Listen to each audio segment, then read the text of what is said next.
घर में रहें, शारीरिक दूरियां बनाकर रहें,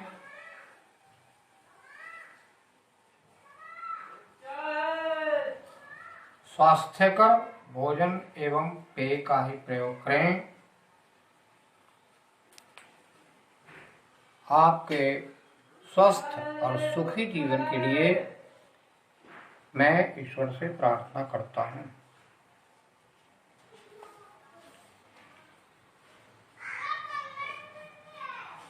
रामधारी गुप्ता द्वारा संकलित भाग 2 अभ्यास 1 का डिक्टेशन दिया जा रहा है। इसके पहले आप लोगों ने विशेष शब्दों या शब्द समूहों के संकेत आपने देख लिया है।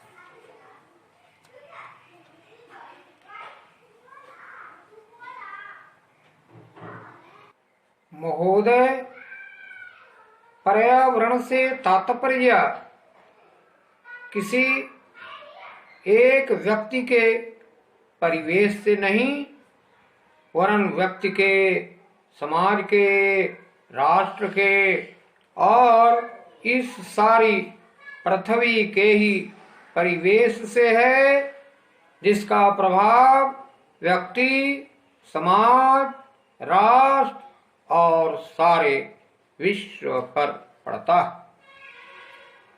पर्यावरण से तात्पर्य पेड़ पौधों, नदी, पहाड़ या किसी तंत्र विशेष से नहीं, वरन उस समग्र वास्तविकता से है जिस पर मानव मात्र का अस्तित्व और उसका संपूर्ण आध्यात्मिक एवं भौतिक विकास निर्भर है।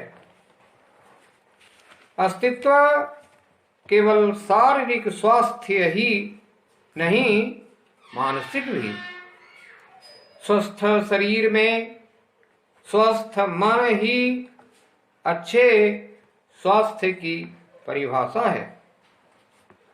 शारीरिक स्वास्थ्य हमारे आहार पर निर्भर है, जिसका स्रोत इस पृथ्वी का जल, थल, वायुमंडल है। मानसिक स्वास्थ्य भी प्रकारांतर से इन्हीं पर निर्भर है, क्योंकि जैसा खाए अन्न वैसा बने मन। स्वस्थ जीवन पर सबसे अधिक प्रभाव हमारे चिंतन का, हमारी परंपराओं का और उन सब परिस्थितियों का पड़ता है जो हमारे ऊपर आरोपित हैं या की गई हैं या की जा रही हैं। इसलिए पर्यावरण या परिवेश में जल, थल, वायु ही नहीं, बल्कि वे सारे घटक महत्वपूर्ण हैं, जिनका कुछ भी प्रभाव हमारे जीवन पर, हमारी क्रियाशीलता पर पड़ता है। जैसे हमारे विचार, हमारे आचरण और हमारी परंपराएं एवं संस्कृति आदि। सदा से मानव की आकांक्षा उन्नति और विकास की रही है। जगत का अर्थ ही है गतिमान, और गति दोनों ओर संभव है, उन्नति की ओर भी और अवनति की ओर भी। पहली को हम प्रगति कहते हैं, दूसरी को अगति, विगति, अधोगति या दुर्गति कह सकते हैं।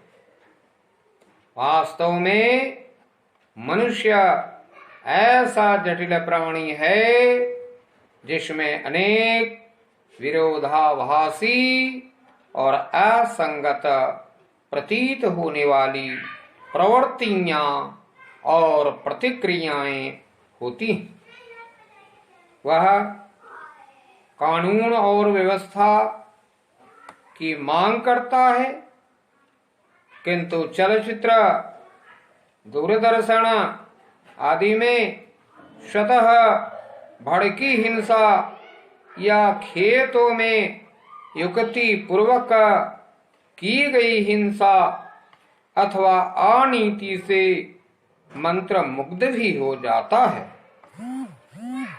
मनुष्य अपनी ही जाति या वर्ग के व्यक्तियों के प्रति प्रायः बहुत अधिक प्रतिद्वंद्वी होता है, किंतु कोई बाहरी खतरा उपस्थित होने पर उनके प्रति हद से ज्यादा सहयोगी बन जाता है।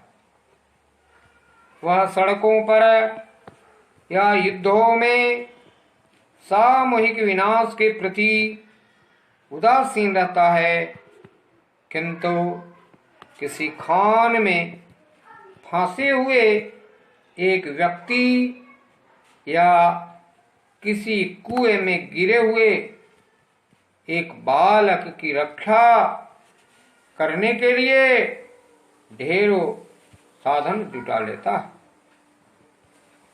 कुछ विद्वान कहते हैं कि मनुष्य बंदर की संतान हो या ना हो, किंतु उसमें खालिस बंदर की द्वैध प्रकृति प्रायः ही होती है।